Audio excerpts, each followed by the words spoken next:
Chair represents the gentlelady from Florida for 5 minutes. Thank you, Mr. Chairman. Thank you to all our gentlemen for appearing before us today and coming forward. I want to thank you again for your courage today and also for your service to our nation. And as we predicted, our Democrat colleagues have immediately opened up with claims of conspiracy theories, MAGA extremism, mock outrage. Seems the only ones displaying mock outrage up here today are, in fact, the Democrats.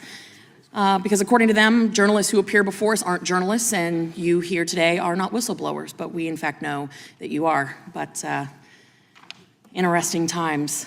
The line about Republicans defunding police, that one seems to be particularly special because, respectfully to my colleagues on the other side of the aisle, as the wife of a SWAT medic, as the wife of a first responder currently who has served our community for the last 16 years, I can tell you with certainty that no one hates a bad cop more than a good cop. No one.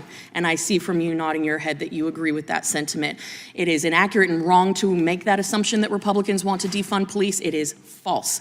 Because forcing a political agenda down the throats of our hardworking men and women of the FBI with the threat and then subsequent follow-through of retaliation because they are whistleblowers, because they didn't want to break the law, because they knew that it was wrong to target Americans without cause, and they swore an oath to the United States Constitution, not to a political party. That makes them whistleblowers. That makes them courageous for coming forward and telling the truth. Gentlemen, I'm going to ask you all to please turn on your microphones because we're going to go really fast, okay?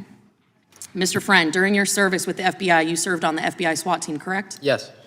As you heard, my husband is a SWAT medic and has been part of joint operations with the FBI. So I would like to know, what is the threshold for these call-outs? And can you briefly detail the type of crimes warranted for an FBI SWAT team call-out?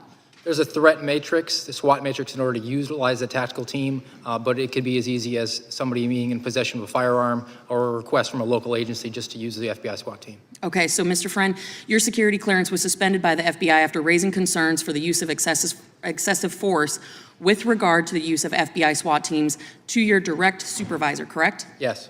Would you consider this retaliation? Yes. Thank you. Mr. O'Boyle, you were suspended without pay from the FBI on September 23rd, correct?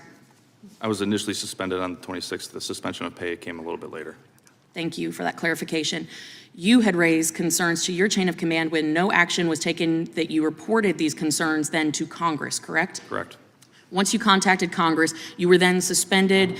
Your top secret security clearance was then suspended for those protected disclosures to Congress, correct? Correct. That seems like retaliation, no? That's to me. Okay, Mr. Allen, you were suspended from the FBI without pay on January 10th, correct? That is correct. You were suspended because you sent links to your squad to provide situational awareness about the FBI investigation on January 6th, correct? Yes. Yes or no? Wasn't open source searches and sharing of information part of the duties of your job? Yes. And subsequently, after doing your job and your supervisors not liking the tone of the open source articles you provided because it didn't fit the FBI's narrative, your security clearance was revoked, correct? To all our whistleblowers, yes or no, do you believe that the retaliation pattern has a cooling effect on other agents from coming forward or speaking up? Yes or no? Mr. O'Boyle. Absolutely. Yes. Yes. Do you believe that the FBI is purposefully hostile to you for that reason, to keep agents from speaking up? Yes. Yes, without question. Yes. So I think it's clear we have a pattern here. If you speak up about the abuses you are seen as an agent or are sharing information that may not fall in line with the FBI's political narrative, you will be suspended without pay, have your security clearance revoked, and your life will be turned upside down. It's pretty clear that the MO is if you don't comply, they will retaliate. If you don't agree with the political agenda, you get suspended. And they do it in such a way to deter others from speaking up and speaking out. That, ladies and gentlemen, is the weaponization of government.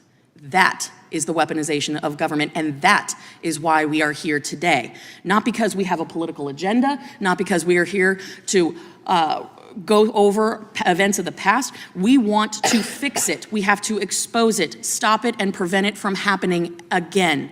That is why we are here. These men are whistleblowers. The gentlemen who came before us in previous hearings, they were journalists. And just because you don't address them as such does not mean that they are not who they say they are. They have been retaliated against, and regardless of your party affiliation, this behavior is unacceptable, and we need to stop it. Republicans, Democrats, independents alike, this is a concern we should all share.